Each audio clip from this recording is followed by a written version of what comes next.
앨런 머스크는 테슬라의 공장을 위한 최첨단 기술에 돈을 쓰는 것을 두려워하지 않지만 한 가지 조건이 있습니다. 그리고 기가프레스는 비록 저렴하지는 않지만 머스크가 테슬라에 도입한 기계 중 가장 유용한 기계입니다. 오늘날 테슬라의 성공은 의심할 여지 없이 테슬라가 단 몇 초 만에 자동차를 생산할 수 있게 한 게임 체인저인 기가프레스 덕분이기도 합니다. 하지만 이는 6,000톤과 9,000톤 모델에 불과합니다. 5만 톤 기가프레스는 단 60초 만에 12대의 자동차를 생산할 수 있어 더욱 충격적일 것입니다. 앨런 머스크는 이 기계에 새로운 자동차 모델을 배치하고 생산 라인에 아무도 접근할 수 없을 정도로 미쳐 있을 것이라고 확인했으며 믿고 있습니다. 그렇다면 기가프레스는 어떻게 분당 수십 대의 자동차를 생산할 수 있을까요? 이것이 차세대 자동차의 솔루션일까요? 지금 바로 살펴보겠습니다. 여러분은 잘 모르시겠지만 앨런 머스크와 테슬라 기가프레스의 이야기는 꽤 흥미롭습니다. 이 기계를 회사에 도입하는 것은 쉽지 않은 일이었습니다. 알려진 바에 따르면 기가프레스에 대한 아이디어는 일론 머스크가 영감을 받은 순간에 떠올랐다고 합니다. 머스크는 책상 위에 다이캐스트 장난감 자동차를 올려놓고 왜 실제 자동차에도 똑같이 할 수 없을까라고 자문한 적이 있습니다. 그는 모델 Y의 차체 전체와 같은 대형 부품을 주조하면 무게와 비용, 조립 시간을 크게 줄일 수 있다는 사실을 깨달았습니다. 슌리다스니다. 당시 테슬라는 베스트셀러 모델 Y와의 생산을 늘려야 한다는 엄청난 압박을 받고 있었으며 비용을 보다 효과적으로 줄일 방법을 찾아야만 했습니다. 기가프레스는 자동차 프레임 제조 비용을 20-40%까지 절감할 수 있어 이 목표를 달성하는 데 핵심적인 역할을 했음입니다. 하지만 자동차 업계에서 이런 기계를 만드는 것은 전례가 없었고 다이캐스팅 제조업체들은 처음에는 그 가능성을 의심했습니다. 당시 자동차 업계는 일반적으로 수백 개의 부품과 복잡한 공정이 필요한 강철 스탬핑과 로봇 용접을 사용하여 자동차 프레임을 만들었습니다. 앨런 머스크는 이 기계의 잠재력에도 불구하고 6개의 주요 다이캐스팅 제조업체에 연락해 이 프레스에 대해 문의했지만 놀랍게도 5곳이 너무 황당하고 실현 불가능하다며 거절했습니다. 희망이 사라진 듯 했지만 다행히 마지막 접촉에서 이탈리아 다이캐스팅 전문 업체인 아이디라가 이 도전을 수락했습니다. 물론 아이디라조차도 완전히 확신하지 못했고 어쩌면이라고만 말했지만 당시 머스크에게 그 가능성은 큰 의미가 있었습니다. 기가프레스를 빠르게 실현하기 위해 테슬라는 1년 넘게 아이디라와 긴밀히 협력하여 개발했습니다. 이 과정은 결코 쉽지 않았습니다. 테슬라는 지속적으로 설계 수정을 요청했고 이드라는 요구 사항을 충족하기 위해 기계를 조정해야 했습니다. 이드라의 한 관계자는 테슬라가 변경을 제안할 때마다 엔지니어링 팀이 설계를 업데이트하기 위해 끊임없이 노력해야 했다고 말했습니다. 그리고 결국 기가프레스는 성공했습니다. 테슬라는 6,000톤 기가프레스로 모델 Y 외 후방 셰시를 생산하기 시작했고 이어서 9,000톤 기가프레스를 사이버트럭 제조 전용으로 개발했습니다. 이제 앨런 머스크는 사이버캡과 저렴한 모델 2.6,000톤과 9,000톤 기가프레스에 비해 이 기계는 한 번에 여러 프레임을 캐스팅할 수 있고 캐스팅 시간이 70초에서 단 5초로 줄어 훨씬 더 효율적이라는 장점이 있습니다. 네, 믿기지 않으시죠? 저희도 믿지 못했지만 사실입니다. 그래? 그럼 5만 톤의 기계의 무게는 얼마나 될까? 조립하는데 얼마나 걸릴까? 6,000톤이나 9,000톤 기가 프레스와는 어떻게 다를까? 그리고 어떻게 5초에 한 대, 분당 수십 대의 사이버캡을 만들 수 있을까? 앨런 머스크가 5만 톤 기가 프레스에 대해 언급하자마자 떠오른 질문입니다. 아직도 많은 사람들이 5만 톤이 기계의 무게를 의미한다고 잘못 알고 있지만 이는 완전히 잘못된 생각입니다. 6,000톤, 9,000톤, 5만 톤은 기계의 질량이 아니라 기계가 생성하는 압력을 의미하지만 여전히 그 크기는 엄청나서 무게는 3,000톤 또는 6.600만 파운드가 넘습니다. 우리가 아는 한 6,000톤 기가 프레스의 무게는 약 430톤 또는 94만 8천 파운드이고 9,000톤 버전은 약 680톤 또는 1.500만 파운드입니다.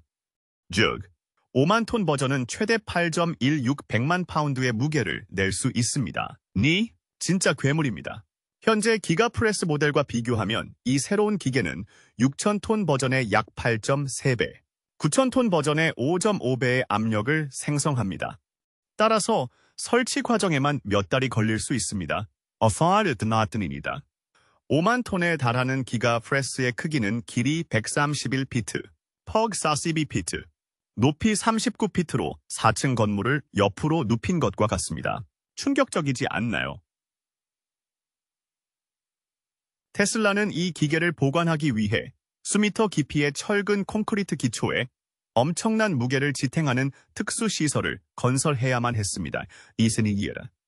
6,000톤 기가프레스만 해도 길이가 64피트, 폭이 19피트, 높이가 17피트이니 5만 톤.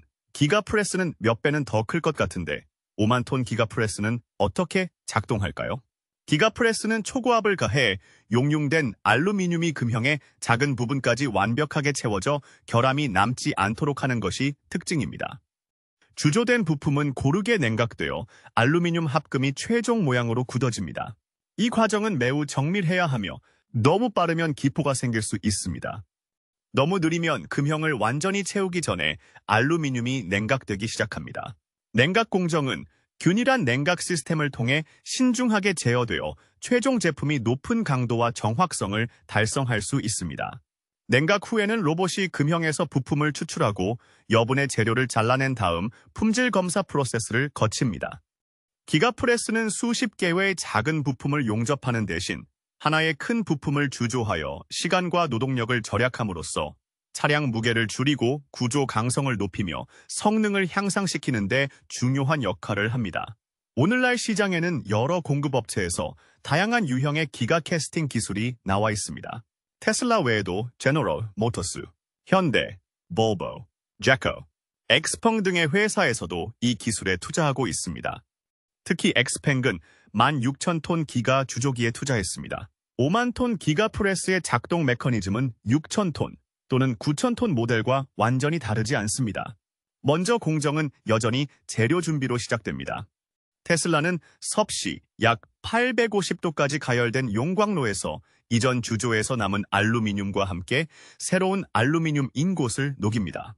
그런 다음 용융 금속이 가열된 파이프라인을 통해 섭씨 750도에서 850도 사이의 온도를 유지하는 다른 밀폐 용광로로 옮겨지기 전에 표면 불순물을 제거합니다.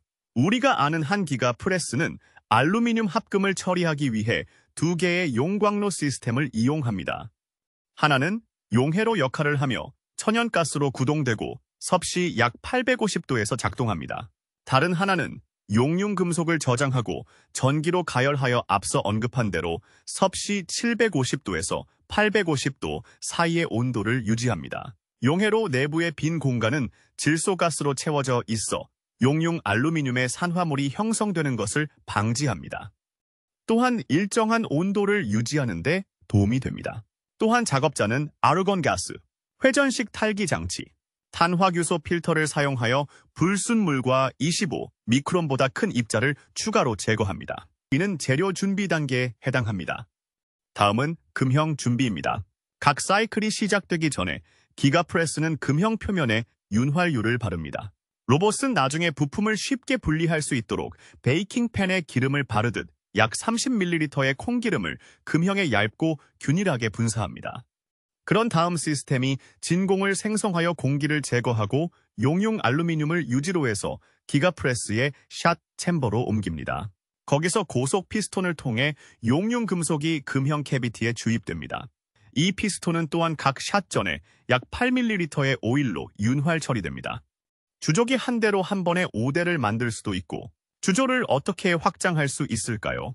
액체 금속이 있고 금속은 식어야 하고 주조에서 모든 조각을 꺼내서 사용할 수 있도록 자동화해야 하기 때문입니다.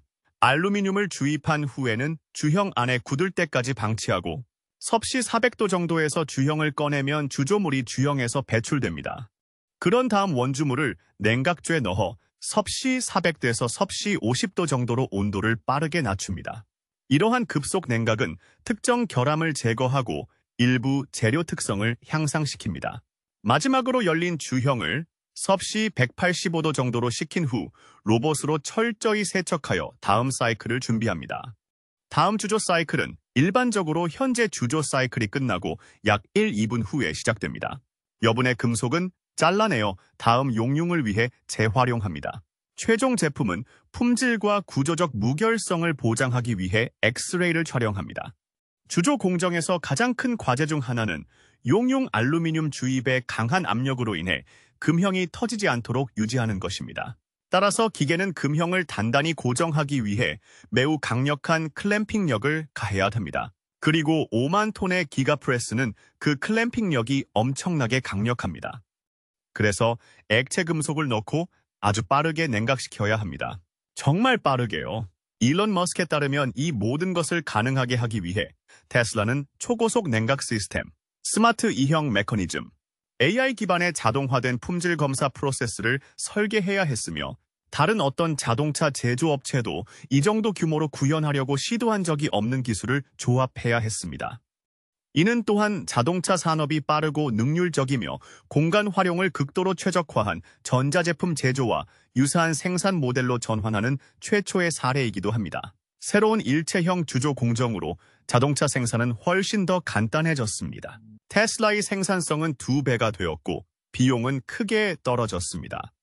1000대의 로봇이 필요했던 생산 라인에 이제 300대만 있으면 됩니다. 5만 톤이 기가프레스가 테슬라의 신차에 큰 혁신을 가져올 것이라고 믿습니다. 차량 생산은 더 빠르고 훨씬 덜 복잡해질 것입니다. 사실 기가프레스를 사용한다는 아이디어는 자동차 커뮤니티에서 조롱의 대상이었습니다. 특히 알루미늄 금형이 강철 스탬핑 염료보다 빨리 마모되어 장기적으로 비용이 증가할 수 있기 때문에 많은 사람들이 이 기술이 비현실적이라고 생각했습니다. 하지만 머스크와 테슬라는 그 반대의 사실을 증명했습니다. 포르, 현대, 토요타, GM, 폭스바겐도 돈을 들여 기가프레스를 구입한 것은 우연이 아닙니다. 테슬라가 이 기계를 통해 얼마나 많은 이익을 얻는지 잘 알고 있기 때문입니다. 분당 수십 대, 시간당 700대의 자동차를 생산하는 것은 경쟁사가 달성하지 못한 자동차 생산 방식을 완전히 바꿔놓았습니다. 앨런 머스크가 이 자동차가 모델 Y와 모델 3의 합계를 넘어서는 대규모 생산량을 갖게 될 것이라고 확인한 만큼 이 점과 완벽하게 일치합니다. 다른 최근 업데이트로 전환하면 최근 웨이모는 폭력 시위가 계속되면서 로스앤젤레스와 샌프란시스코의 특정 지역에서 자율주행 택시 서비스를 중단한 상태입니다. 로스앤젤레스와 샌프란시스코에서 트럼프 행정부의 이민자 단속에 반대하는 시위가 벌어졌습니다. 가장 놀라운 사건은 최근 웨이모 로보택시 여러 대가 심하게 파손되어 최소 5대의 차량이 불길에 휩싸이고 최소 1대가 완전히 불에 타는 사건이 발생했습니다. 이 차량에 불이 붙으면 리튬 이온 배터리에서 건강에 영향을 줄 수 있는 유독 연기가 방출되어 경찰은 사람들에게 도심 지역을 피하라고 권고했습니다. 월스트리트 저널의 2024 보도에 따르면 웨이모 로보택시 한 대당 가격이 6만 달러에서 7만 달러에 달한다고 합니다. 다른 소식으로 넘어가면 테슬라 로보택시 서비스가 매우 가까워지고 있으며 곧 오스틴 거리에서 자율주행차가 운행되는 모습을 보게 될 것입니다. 최근 X에 게시된 동영상을 통해 이번 달 텍사스 오스틴에서 배치될 예정인 테슬라의 로보택시를 처음으로 엿볼 수 있었는데 10일에 대규모 이벤트가 예정되어 있습니다. 짧은 영상에서 테슬라의 로보택시가 운전자 없이 완전히 작동한다는 것을 알 수 있습니다. 테슬라가 로보택시 서비스에 대해 매우 높은 신뢰성을 확보하고 있다고 생각하며 이번 달에 제한된 수 대신 다음 달에 더 많은 고객이 테스트할 수 있게 될 것을 생각하면 매우 흥미진진합니다. 이러한 자율주행차의 미래에 대해 어떻게 생각하십니까? 다른 소식으로는 테슬라 모델 Y가 5월 한 달간 중국에서 가장 많이 팔린 SUV로 자리를 굳혔습니다. 24,070만 대가 등록되어 24,240대가 등록되어 3위를 차지한 BYD 송 플러스와 같은 경쟁사와 21,010대가 등록되어 4위를 차지한 Geely 가스 구동 진규엘을 능가했습니다. 테슬라의 1분기 수익이 70% 감소하여 많은 사람들이 모델 Y가 거의 팔리지 않았다고 생각했지만 이는 착각입니다. 첫 5개월 동안 테슬라는 중국에서 12만 6,643대의 모델 Y를 판매하여 11만 550대의 BYD 송 플러스와 8만 245대의 BYD성 프로를 능가했습니다. 특히 테슬라 모델 Y가 다른 경쟁사보다 훨씬 비싼 프리미엄 차량이라는 점을 고려하면 상당히 인상적인 수치입니다. 모델 Y가 SUV의 챔피언이지만 중국에서 테슬라의 연간 실적은 여전히 도전에 직면해 있습니다. 5월 총 판매량은 38,580만 대로 전년 동기 대비 30% 감소했습니다. 1월부터 5월까지 테슬라는 중국에서 20만 1926대의 차량을 인도하여 전년 동기 대비 7.8% 감소했습니다. 그러나 이러한 감소는 1분기에 신형 모델 YA로 전환한 것이 큰 영향을 미쳤습니다. 테슬라가 사이버캡을 통해 하고 있는 일은 단순히 운전대나 페달이 없는 자동차를 만드는 것이 아니라 자동차 제작 방식을 재창조하는 것입니다. 단순히 차량을 재설계하는 것이 아니라 전체 생산 공정을 재창조하는 것입니다. 기존의 조립 라인 대신 네트워크가 되고 사람 대신 로봇이, 손으로 조립하는 부품 대신 미리 만들어진 모듈을 레고 브릭이나 장난감 블록처럼 쌓아 올리는 방식입니다. 네, 앨런 머스크는 실제로 사이버캡 생산을 장난감 제작에 비유했습니다. 유일한 차이점은 테슬라가 가능한 한 많은 차량을 제작하기 위해 기계를 확장하고 있다는 것입니다. 기가프레스가 사이버캡 셋이 5개를 주조하면 즉시 언박스 공정 라인으로 투입되는데 앞서 언급한 것처럼 사람이 안전하게 접근할 수 없을 정도로 빠른 시스템입니다.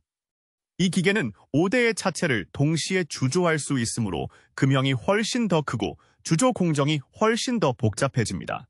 금속은 금형 내에서 더 먼 거리를 이동해야 하므로 결함의 위험이 높아집니다. 앞서 강조한 것처럼 사출이 너무 빠르게 이루어지면 기포가 발생하여 구조가 약화될 수 있습니다.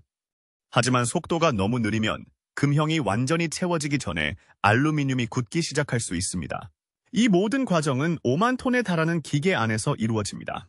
따라서 테슬라는 기가프레스를 가동하기 전에 운송, 설치 및 미세 조정할 시간이 당연히 필요합니다.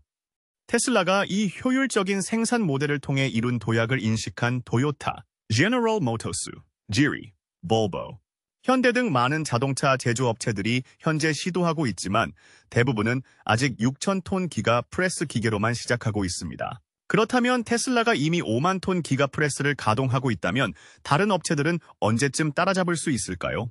동영상을 시청해 주셔서 감사합니다. 콘텐츠가 도움이 되었으며 테슬라 전기차에 대한 더 흥미로운 정보를 탐색하고 싶다면 좋아요 버튼을 눌러 이 동영상을 공유하는 것을 잊지 마세요.